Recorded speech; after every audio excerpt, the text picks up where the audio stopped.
Back to JCR Garage, and as you saw in that little intro, something really bad has happened to this Land Cruiser. Now, I've been working on it a little bit since the intro there, but this thing is a 1999 Toyota Land Cruiser 90. It was going 45 miles an hour, which is 70 kilometers an hour, when the lower ball joint popped out of its socket, wheel flew back up into there, and, well, it stopped. And you can see here, this ball joint's been scrubbing the ground, scraping off most of the castle nut, even into the cotter pin in the bolt itself, if this camera will focus. Like that. It also took out the top ball joint, pulled that out of its socket, as well as bent the tie rod. Now, order new parts for it, that is coming. But when they pulled this thing into this little, well, dumpster spot, they managed to let the tractor slip underneath it and took out the radiator, and that also even pushed up into here and cracked the radiator up at the top hose. So that is what I'm doing today. I'm swapping out the radiator, upper and lower ball joint, and getting it back on all four wheels because it's been sitting for quite a little while now. Now, this is the nice thing about living in a small town.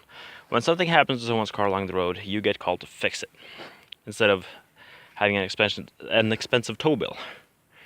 It gets just pulled to somewhere and you fix it there. Either that or it gets home to you and you fix it there. That is the best part. Now, well, we'll see how far I can get with this thing. Alright, it has been another day, and you can see both the setting is different. We're at home again, and the car is on its wheel. It took 4.5 hours to get it to run, replace the radiator, replace ball joints, top and bottom, and to get it to roll over here. Now, we just took it carefully over here because the top ball joint, I couldn't get it to seat properly over there without something to push it. So we drove it over here. Now I'm gonna have to pull it into the garage and pull the whole thing off and get it through the hydraulic press and press it in place so it is fixed like it should be.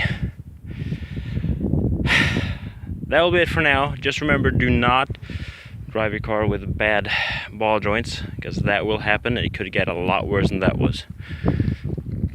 So there you know, that's what happens if you run your ball joints to the point of breaking.